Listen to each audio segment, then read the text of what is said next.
Back with the starters, right into the goods, and our first item up for blabs is the NBA.com's power rankings, which are released every Monday. Now, we had a chance to take an early look at Schuhmann's list, which again is up on NBA.com, so go check it out. There's a look at the top 10. Spurs taking down the Pacers for that #1 spot. Clippers third, Warriors, Heat, Blazers, Thunder, Bulls, Timberwolves, and Rockets, your top 10.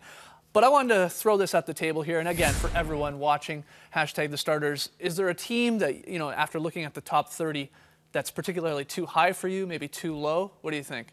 I got the Rockets at 10, a little bit too high, and it's kind of hard to pick on them because they had a good week. They went 3-1, but they didn't really beat anybody. It needed overtime to beat the Raptors, lost in overtime to the Sixers, and then they beat the Knicks. They nearly blew it on Thursday night, and then they beat the Nuggets on Saturday. So, I mean, it's kind of hard because you don't want to, you know, they deserve to be high. Yeah. But it wasn't a great week for them in terms of who they beat, but they did get the results. Yeah, we just put this question in here to get fan bases angry at us. Yeah, exactly. So we're going to say, nah, this team's too high, and then everyone can get angry. But what about you, Tess? Who's too high or too low?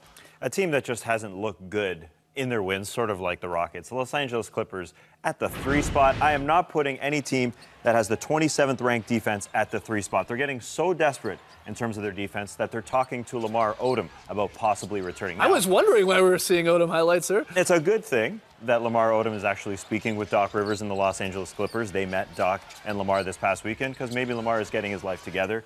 That's a good sign for him. But in terms of the Clippers defense, who have to go to Byron, don't call me B.J. Mullins off the bench behind DeAndre Jordan and Blake Griffin, who they don't necessarily trust in crunch time minutes to play defense. Again, the 27th ranked defense. Doc just doesn't trust his big guys, and that's why he's obviously meeting with Lamar Odom. I mean, they have just sort of kind of gone past a few teams with not being that convincing in their victories, and that's why they're definitely too high. So you don't like them at number 3? Sorry, Johnny. All right. Trey, what about you? I'm going to get killed for this because people want us to make him a winner of the weekend, but I got the Blazers as too high. Oh, the poor little Trey. Don't upset that fan base. I know, you can just tune out for the next few seconds here, but anyways, they are 8-2, very impressive. Win against the Spurs a couple of weeks ago, also very impressive, but everything outside of that is kind of meh. And why is that? Because 2 of their wins against the Kings, and then they got 1 each against the Nuggets, Pistons, Suns, Celtics, and Raptors. They're playing, according to ESPN, the 13th hardest schedule in the league. They just haven't really beaten anybody besides the Spurs, which I mean is a great win, but that was still 2 weeks ago. And 2 of their wins this week were against the Suns on a layup, which I'm sorry, that shouldn't happen. And they blew a 13-point lead to the Raptors in 4 minutes. Ooh, so the Blazers too high. Not to mention, they're allowing the most points in the league in the paint. It's just the sort of thing like, this isn't going to keep happening. They're just scoring like crazy and beating bad teams. It is a surprise at 8-2. 8-2, though. Good job. Absolutely. We'll see how it happens. Okay, the Blazers too high. I'm going to go with a team that's ranked 26th, the Sacramento Kings, as too high. They shouldn't be 26, Schuhmann. They should be lower. I'm sorry. The Cavaliers, the Wizards, and the Bucks, as bad as they've looked at times this year, I still think are better teams than this Kings.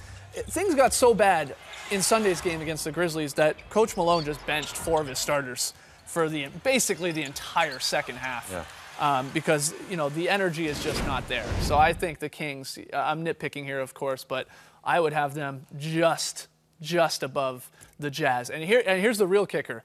They've only had 2 road games the entire season. They're 2-7.